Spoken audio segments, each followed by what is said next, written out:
Sikuyirace bazalwane, kule race lena esikuyona ibhethi isesandleni sethu. Angazi noma ibhethi isesandleni sakho noma ngisho umuntu oronke, but mina ibhethi isesandleni sami. Uma sesiyoshaya intambo asibe sobheke emasayidini.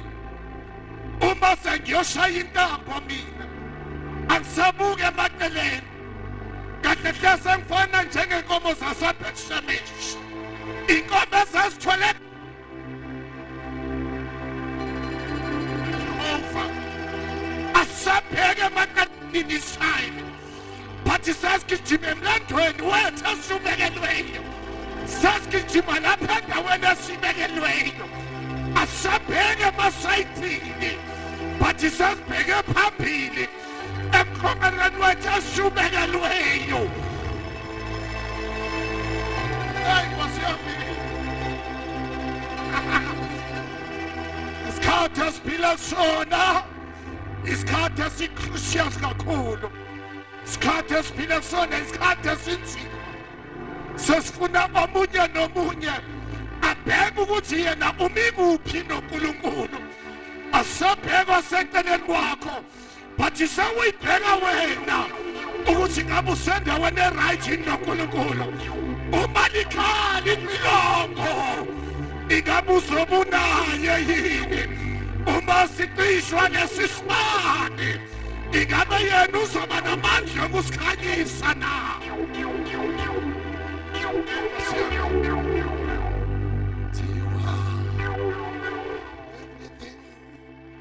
To me, Jesus.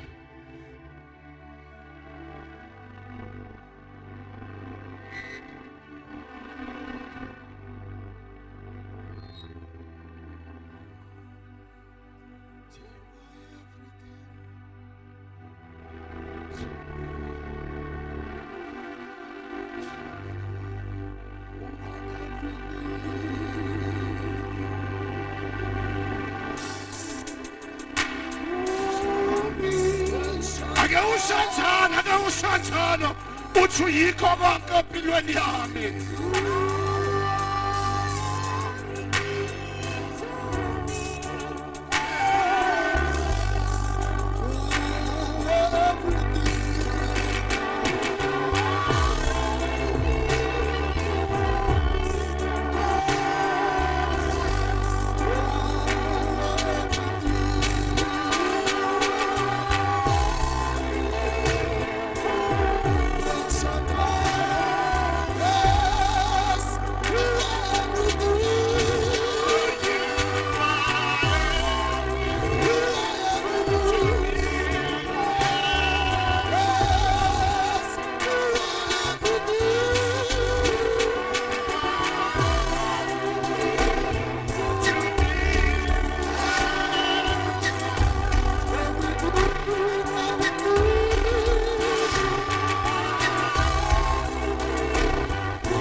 You are everything to me.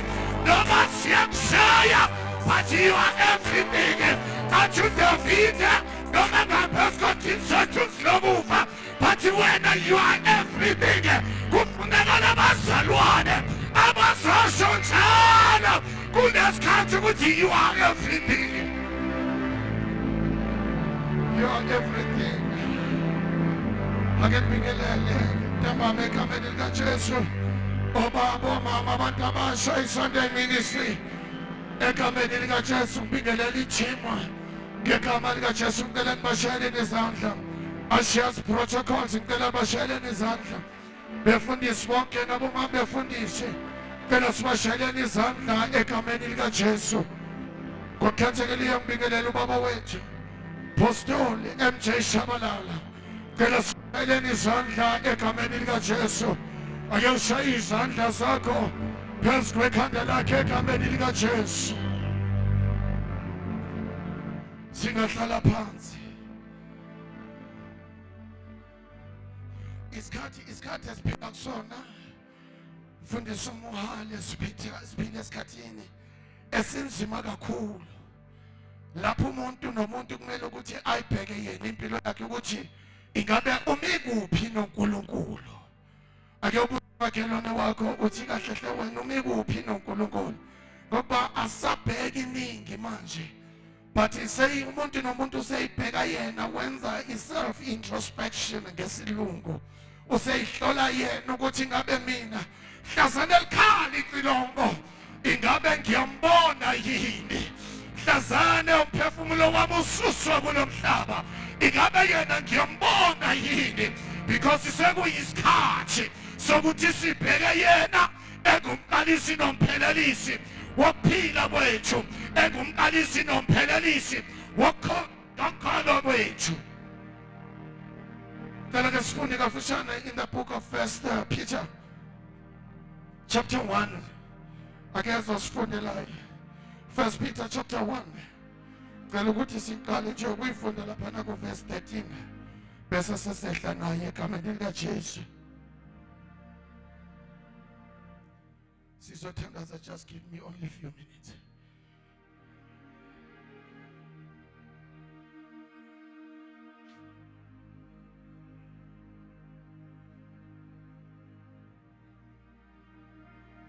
Let's show you about izandla egameni lika Jesu.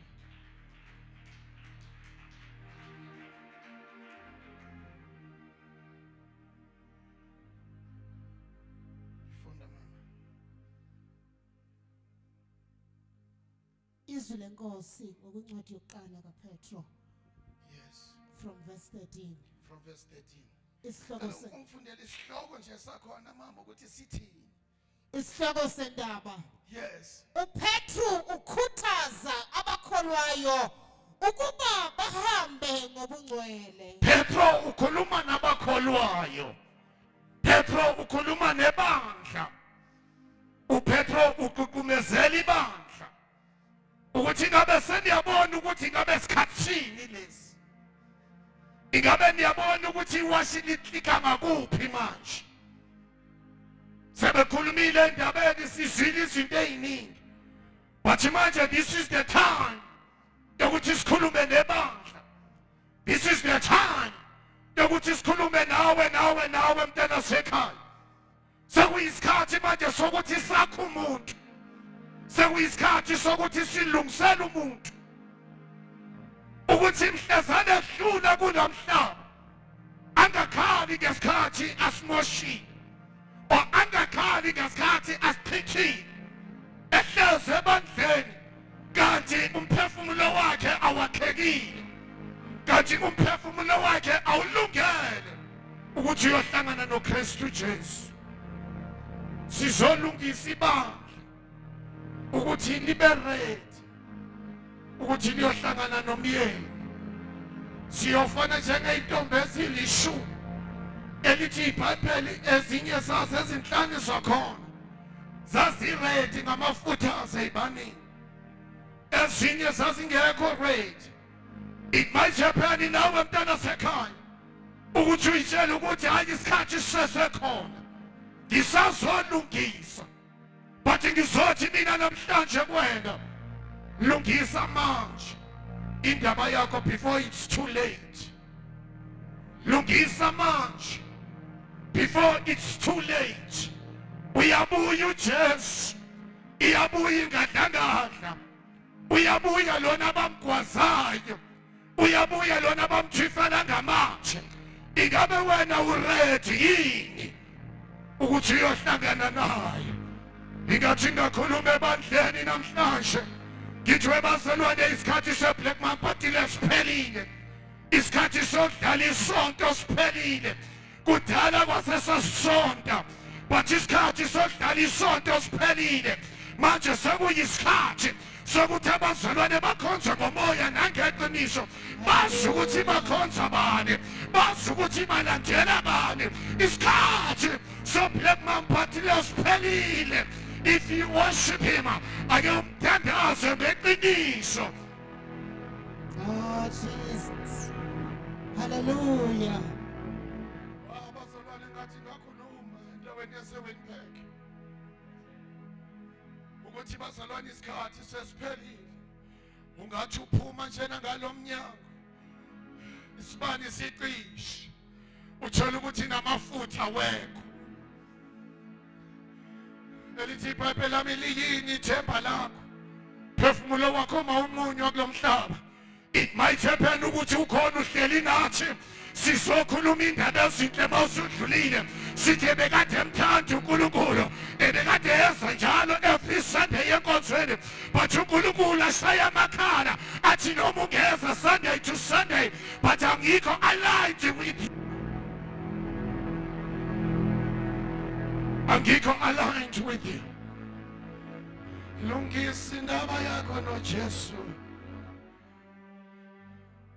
Funda mntana sekhaya funda. Verse 13. Yes. Ngalokho sibopheni izinkalo. Ngalokho sibopheni izinkalo zenu. Yes. Nizithibe nethembe ngokupheleleyo. Phinda futhi mama. Ngalokho sibopheni izinkalo zenkondo yenu. Inkalo zenkondo yenu. Lezi zisabalele kangaka. Athi umhlabeleli umqulu wama-OJs. Your body is here with me, but your mind is on the other side of town. It might happen ukuthi nawe ukhona nathi njena lana, but ukhona ngestumbu. Inqondo yakho isabalele. Athi uPetro sibopheni izinqondo zethu. Ankosi Jesu, inqondo zethu masimoshele kulento lena sikuyona njengamanje. ingqondo zethu masingabi ngaphandle, imizimba yethu ibe lana, yonke into yethu ake ibe kunye nathi kule ndawo. Sithi uma simoshipa simoshipe nangengqondo yethu, sithi uma simoshipa simoshipe nangomoya wethu, umoya wethu mawube together nengqondo yethu.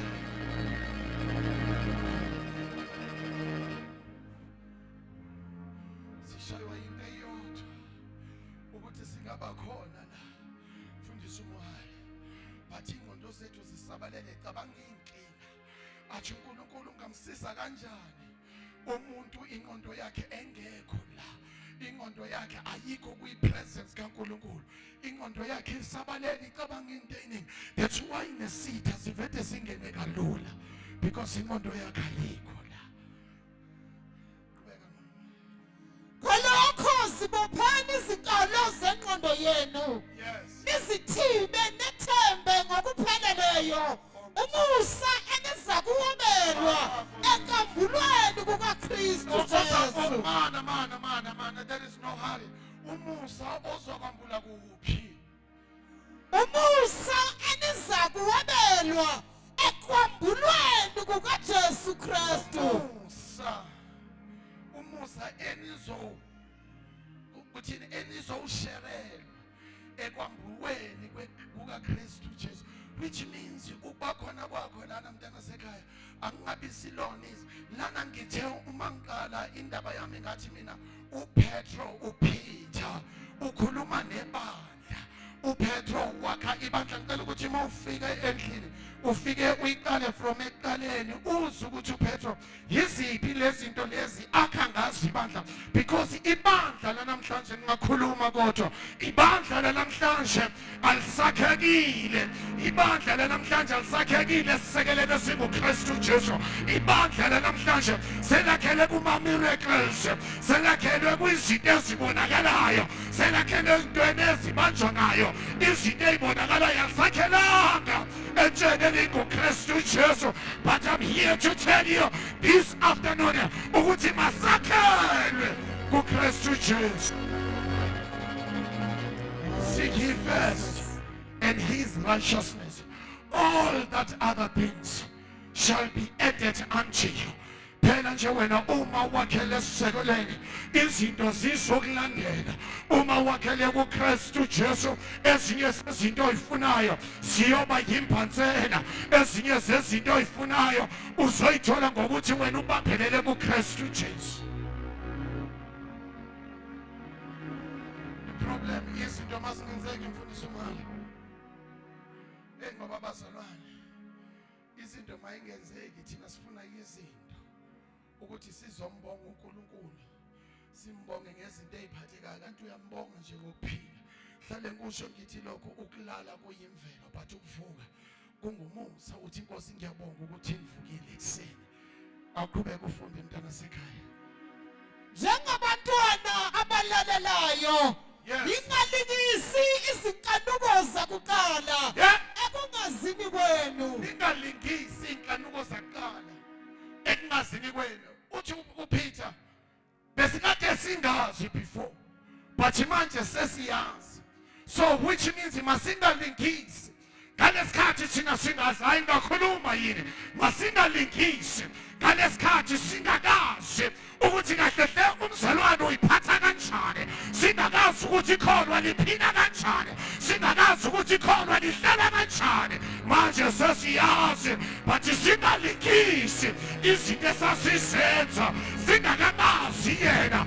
Ibandla namhlanje selizenza noma selazana naye, but they are still doing the old things.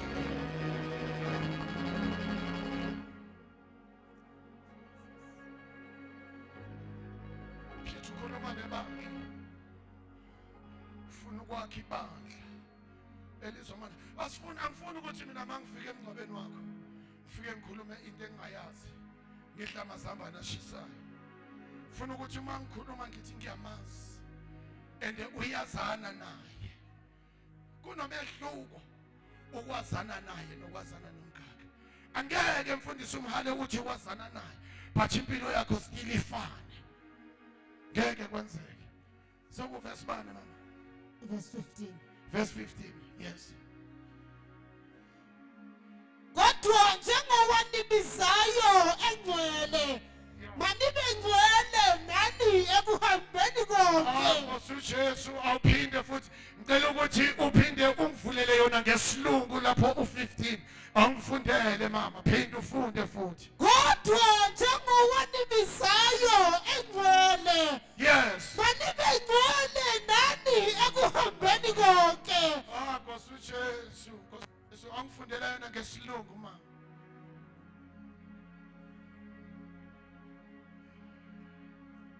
Verse 15. Yes. But now you must be holy in everything you do. You must be holy each and everything that you are doing. Just as God who chose you is holy. Nkosi uJesu phinda futhi mama. But now you must be holy in everything you do. Yes. Just as God who chose you is holy. Just as God who chose you.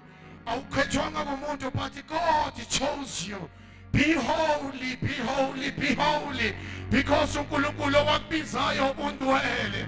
Just ngizokumemezela nje namhlanje ngithi be holy. Because ilona owakubizayo undwele yena. Elithi iBhayibheli ngalesikhathi beyowisa izindonga zaseJerikho.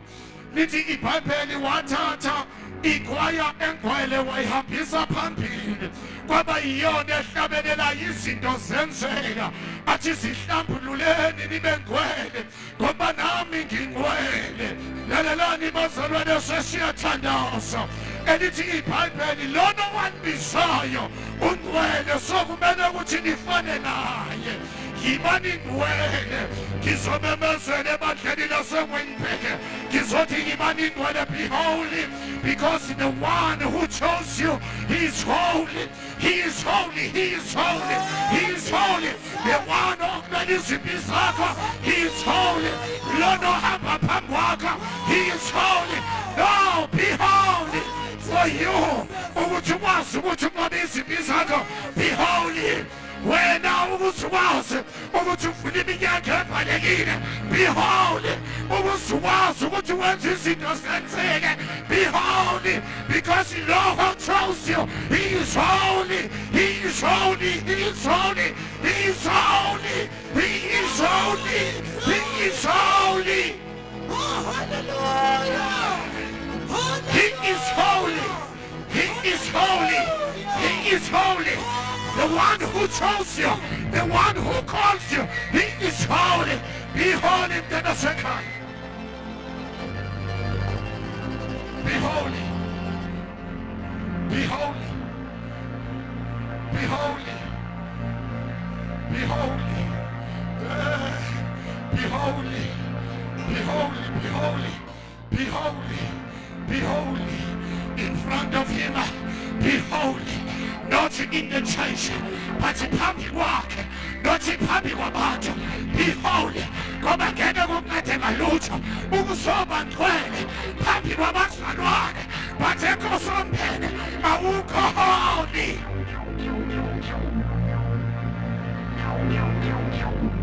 Kuzosiza ukuthenga amehlethe kanti leyo ndawo siyiyo.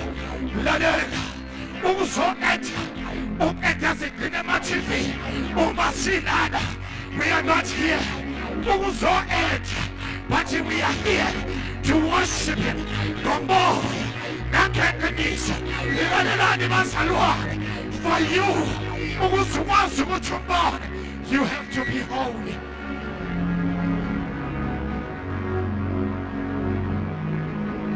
Kunezinye izimpi okumele ukuthi ngabe kudala wayinqoba. Iproblem yakho ubanjwe into eyodwa, ake uphile ubungcwele, ake uphile ubungcwele.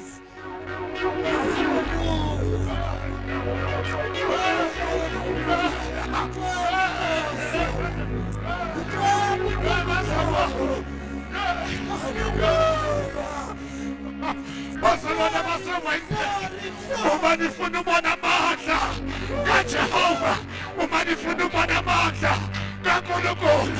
Ake sibe ngcwele, ake sibe ngcwele, ake sibe ngcwele.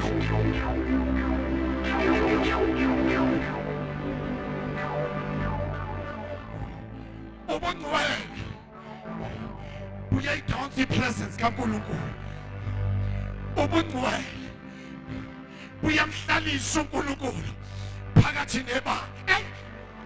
Ngithi mina ubungcwele abanye bangangena begula ngenxa yepresence yobungcwele, baphume bephila ngenxa yobungcwele. Layaphi ibandla elaliphethe ubungcwele?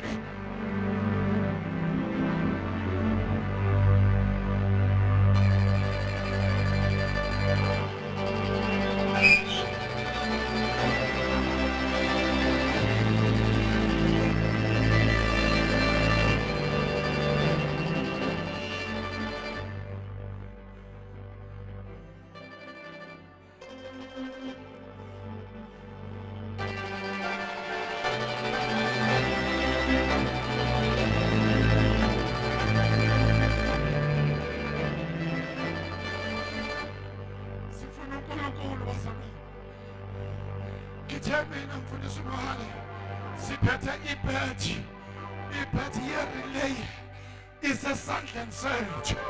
So uma wena uyi-last man standing kwi-relay kumele wenze sure ukuthi ibhethi ayiweli phansi, but ibhethi iqinise esandleni sakho, ngoba uma ibhethi ike yawela phansi, you are disqualified. Awusalungele ukuthi uyoshaya intaba.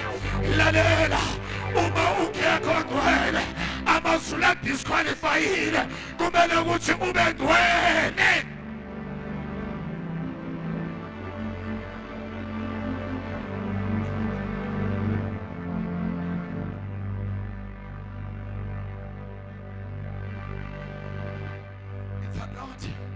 It's not about the church as a whole, but it is the individuals. Wonke umuntu uyozimela ngaphambi kaJehova. Mfundisi uMahale, they think abazalwane it's easy ukuzokuma la udeliver imessage uNkulunkulu angazange asho ukuthi ake uyideliver, because one day uzoyilanda ukuthi bewume phambi kwabalazalwane, bewume phambi kwale phefumulo eNkosi uJesu, iphefumulo engaka bekade uyisaphe. Sometimes abazalwane bayadinga ukuthi balazi iqiniso ukuthi from here siya kuphi.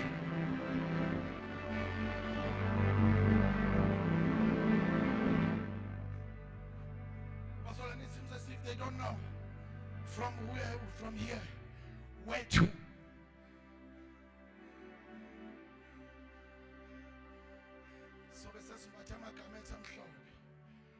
Bebuza ukuthi obani laba bambethini bezimhlophe, thiwi laba basuka emhlabeni ekushikashikeni okunzima. But abazalwane ba these days abasafunda ukushikashikeka. Uma sebeshikashikeka bebona ukuthi ngathi impilo inzima, kanti ngalesikhathi uNkulunkulu edila nabo, ngalesikhathi uJehova ehlangabezana nabo. It's not easy. Uma uzothatha imagnet uyihlanganise nenye imagnet, number one, angeke kubelula ukuthi ihlangane because kunama forces aphakathi kuma magnet azokwenza ukuthi kungabi lula ukuthi ahlangane. Ngizothi nawe uma uNkulunkulu esezokuvakashela kunamanye ama forces azosusa uNkulunkulu eduzane kwakho ukuze ungakwazi ukuthi uthole izinto zakho. But ngizothi mina namhlanje noma kunjalo, but forward ever, backwards never.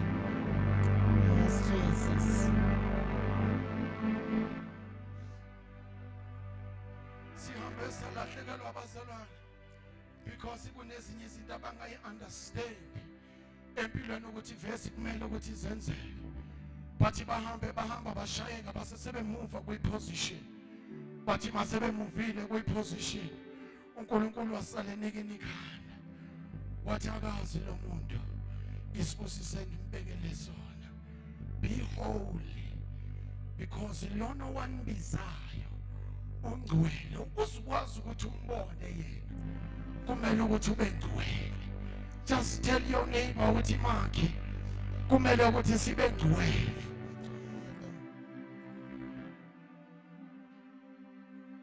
Sometimes lithi iBhayibheli uma ucheka lokho njana kwi-Old Testament babethatha ikhwaya ehlotshiswe ngobungcwele because le nkonzo kwakungasiyona kanoma engabobani. It was before Jesus Christ.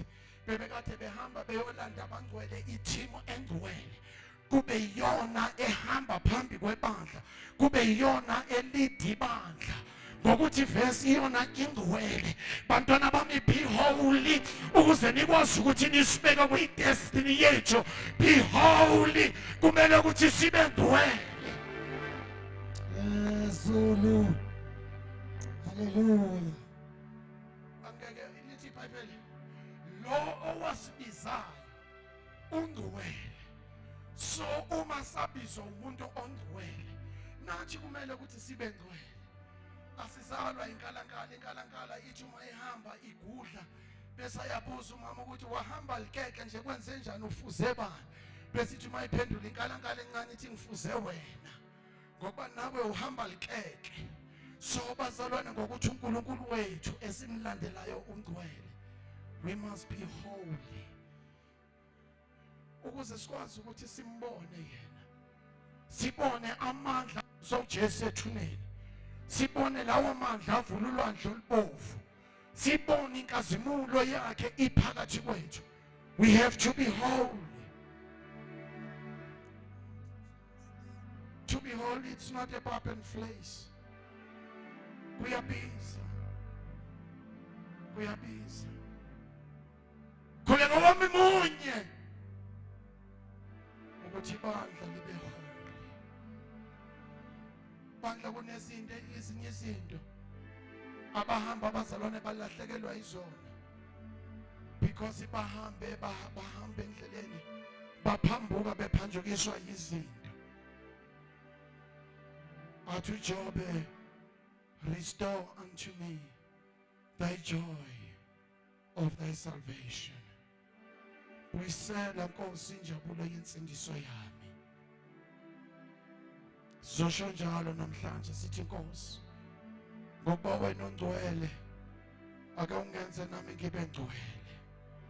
Ake ungihlambulule ngegazi lakho ngibe ngcwele. Purify me with your blood. Ngihlambe ungihlambulule Nkosi. Often verse 16 bese sesiyathandaza.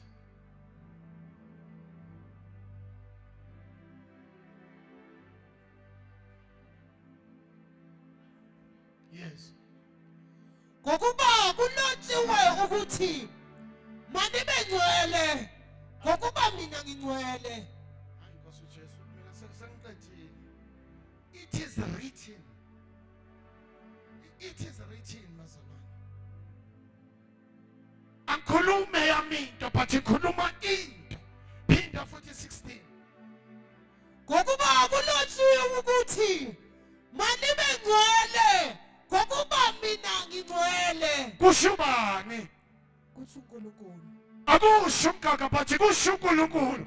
Uthi kulotshiwe ukuthi ibandla libe ngcwele ngoba nami ngingcwele. Jesus.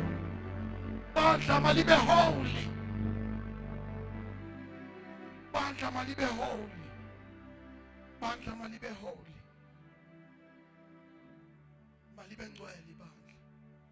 Cela siphakame ensimeni ngenyawo. Size Nkosi. Singcwelise ngegazi lakho. Singcwelise Baba ngegazi lakho. Singcwelise sibe ngcwele silungele ukuthi mhlazana ubuye wena siyofana nawe. Singcwelise Nkosi. Phakamisa izandla zakho, iphakamisele phezulu. Sovula wakho umlomo bese umcela uNkulunkulu. Uthi baba ngicela ungisize ngibe ngcwele. Nami ngiwumgaga ngimile phambi kwenu. Ngifuna ukuthi ngibe ngcwele ngingasoleki endleleni. Ekuhambeni kwami ngingasoleki. Ekwenzeni kwami ngingasoleki. Ake ngibe ngcwele, ake uvule umlomo wakho. Bese sewuyamcela uNkulunkulu baba egameni lika Jesu. Baba egameni elinamandla, egameni eliphilileyo. Siyathandaza uNkulunkulu ongcwele. Siyathandaza libo lwethu laphakathi. Baba wethu namandla ke sikhulekela into yinye. Ake usingcwelise libo lwethu laphakathi.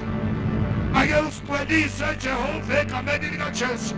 Wazamfundisa umalo zokhuleka egameni lika Jesu. Egameni lika Jesu.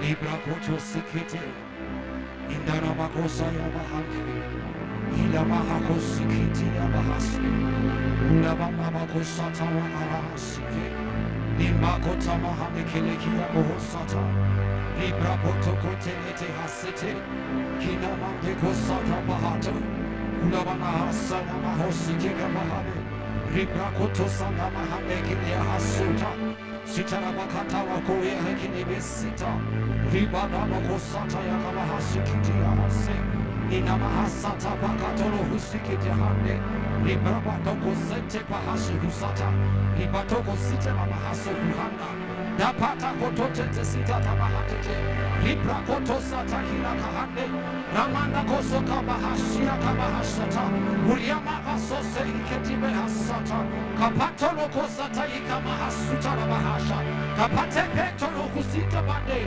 Librata mahasuka pahazuana Ribapo toko sata ya mahasaka Lina mahasuka pahautoko tate Lipete kono suta mahasaba Na mahasaya mahasa mahase Usata pahokolo kosina Lipoko tokata Datapa urieka pahosa Liban muhasata mukona hase Limena wasata pahodi ase Dibuya kapahane kone sayana Liyate pewasikita hamasuka Sutape pahasa paha Kepepe pepotuka Liyasema hande Dapono ya hasa mahunda Dubuti naka pahosana Libremoto hasana mahande Napesa kamukuhane kosaya Libo wasapa mani wane wasike Lione mo wasaya molohasa Lipapa otoro hasapa honara Oh hallelujah, help us oh God. Help us oh Jesus. Help us oh King of glory. Help us oh Tapana Kosata. Help us oh Pele Hosia Mahano Kosa. Lipana Kotete Tamahasukuta. Upate Uno Hasaya Mane. Upane Hasia Mahasawana Hosea. Usaya Mahona Mahosika Tahana. Epo Akuasete. For it is your request, oh God. For it is written even in your word that you want us to be holy. For you are holy, O God. For you have called us, O Jehovah, to thy holiness, O King of glory. So we lay down, O God. Or so we lay ourselves down. For your glory, O Jehovah. Make us holy, O Jehovah Jesus. Create in us, O Jesus, a clean heart, O God, so that when we worship you, we will worship in truth, we will worship in spirit.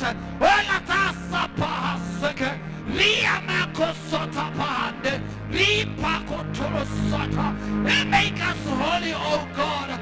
It is our prayer, O Jehovah, after sitting down listening to you. It is our prayer, oh God, after sitting around the table, listening to you, oh Jehovah, as you make a request on the last 2 days, that you want the church to be holy. Oh, make us holy, we are praying. We are praying for holiness, oh Jehovah. Cleanse us, oh God. Make us holy in the blood of Jesus Christ, the Son of the living God, so that we might be holy, worthy of your praise, worthy of your worship, worthy of serving you as God. Father, we are praying and we are asking in Jesus' mighty name we pray.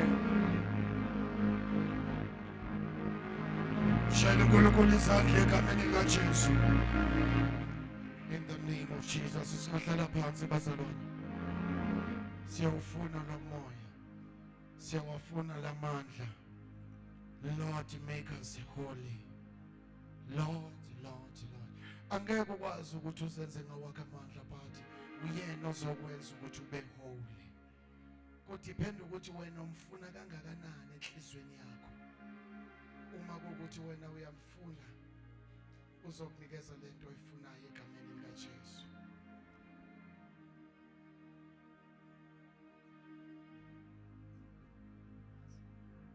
Yes, Hallelujah, bazalwane. Kama lenkosi malibonga. Hallelujah. It is the demand of the word that he wants the church to be holy. Hallelujah.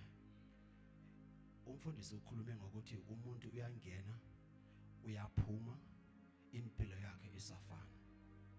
I just want to ask umuntu othi kuNkulunkulu, I've heard your word. Ngizocela umuntu othi mina ngilizwile izwi lakho. I want to be holy.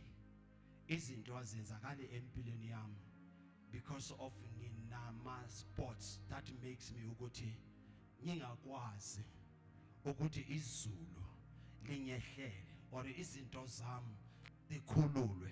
It is because of nginalama sports nyana. You know what, bazalwane? There are many sports empilweni yakho that can hinder the holiness in your life. That can hinder umuntu ongumzalwane ukuthi aphile impilo engcwele. I just want to pray with somebody. Othi mina nkulunkulu, I've got this spot empilweni yami. This spot iyenza ukuthi ngasondeli kakhulu kuNkulunkulu. Bazalwane, it's a demand impilo yobungcwele. Ayiphilana noma ubani. Ufuna ukubona izinto zenzakala empilweni yakho. Ufuna ukumuzwa uThixo empilweni yakho. Be holy. And holiness, bazalwane, it takes umuntu osidelayo. It takes umuntu who will leave everything and say, I need it as holiness. Ayiphilana noma ubani. Ungaba umzalwane uhlale lapho ungathi wena ufuna ubungcwele. Ubungcwele abuphila ngobuzalwane. Ubungcwele bazalwane, it takes you and it takes your effort. It takes everything that you are. Ukuze uphile ubungcwele. And ebungcweleni there is a presence of God. Sidinga ubukhona bukaNkulunkulu. It is because of sikhonza nabazalwane who are not holy before him. Bangabo noma sonto. But these are the last days. These are the end days. La kudimanda khona ubungcwele.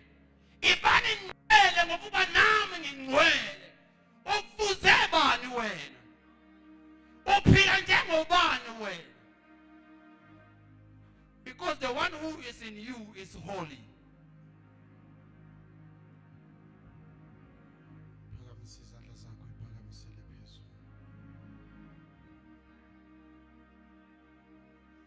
Before umfundisi omhala nibeke izandla, ngicela ukuthi ningilandele emuva ngalomthandazo. Ithini inkosi uJesu, siza kuwena. Nokuhluleka kwethu endleleni sikhulekela osipha amandla ukuthi siphile impilo ethandwa wena. Singaphili ngokuthanda kwethu. Sikhulekela ukuba siphile ubungcwele ngokuba wena ungcwele. Egameni likaJesu. Amen. Ngababeka izandla mfundisi umhale. Baba, egameni likaJesu. Baba, egameni elinamandla, namba abantwana bakho. Nkulunkulu namandla onke beze kuwena. Baba wethu namandla onke siyazi ukuthi angeke sikwenze lokhu ngawethu amandla. Baba wethu namandla onke kepha amandla siwathola kuwena. Ake ubahlambulule abantwana bakho egameni nasegazini likaKristu Jesu waseNazaretha. Baba wethu namandla onke beze kuwena bazofuna wena. Nkulunkulu namandla onke nguwena kuphela onamandla wokuthi uguqule ukuphila kwabo. Wena kuphela onamandla wokuthi uguqule ikwenza kwabo. Baba, egameni likaKristu Jesu waseNazaretha, ake ubahlambe uNkulunkulu namandla onke, ubahlambulule ngegazi lakhe elinamandla. Ake ubahlambulule ngalo lelo gazi elachitheka eKalvari. Baba wethu namandla onke, egameni nasegazini likaJesu waseNazaretha. Baba wethu namandla onke, ake ubenzele okuhle uNkulunkulu namandla onke, ukuze bakwazi ukuthi bakubone ngelinye lamalanga uma icilongo likhala. Baba wethu namandla onke, bakwazi ukuthi bayohlangana nawe. Baba wethu namandla onke, siyathandaza kule ikhathi zokugcina. uNkulunkulu namandla onke, lithi izwi lakho Baba wethu namandla onke, uma ibandla selihlwithiwe, abayosala uNkulunkulu namandla onke bayothenga insindiso ngegazi labo. Baba wethu namandla onke, siyathandaza ukuthi isiprofeto masingafezeki ngabantwana bakho. Isiprofeto masingafezeki ngaleli bandla. Egameni nasegazini likaKristu Jesu waseNazaretha. Baba wethu namandla onke, benzele isandla sakhe sinamandla sihlale phezu kweimpilo zabo. Isandla sakhe sinamandla asibasibekele egameni nasegazini likaKristu Jesu waseNazaretha. Baba wethu namandla onke, siyathandaza uNkulunkulu namandla onke, benzele umusa, benzele inceba elithi izwi lakho oza kuwena uNkulunkulu ongcwele kawusoze wamlahlela ngaphandle, oza kuwena kawusoze wamdela egameni nasegazini likaKristu Jesu waseNazaretha. Siyabonga uNkulunkulu ongcwele. In Jesus' mighty name we pray. Amen and amen.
Siyabonga kakhulu ngenxa yesikhathi sami. Ngiyacela nje kakhulu bazalwane kule nkonzo lena, niyazi inkonzo yami yokuqala sizenze bangcwele egameni likaJesu. Imali yethu yesikhwama, imali yethu yomphekiso. Ngicela sizeni nje bazalwane ngenxa yesikhathi. Asizeni egameni likaKristu Jesu. Imali yethu yesikhwama le, imali yethu yesiphekiso. Wozani bangcwele.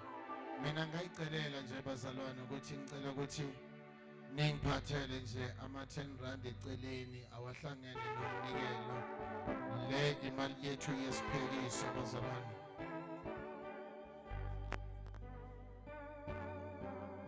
Ngathi kune-miss call nje kubazalwane. Asizeni nje bazalwane. Awushaya emhlabelelo oshisayo uzokhipha imali. Besasukuma nje bazalwane. Oh, come on.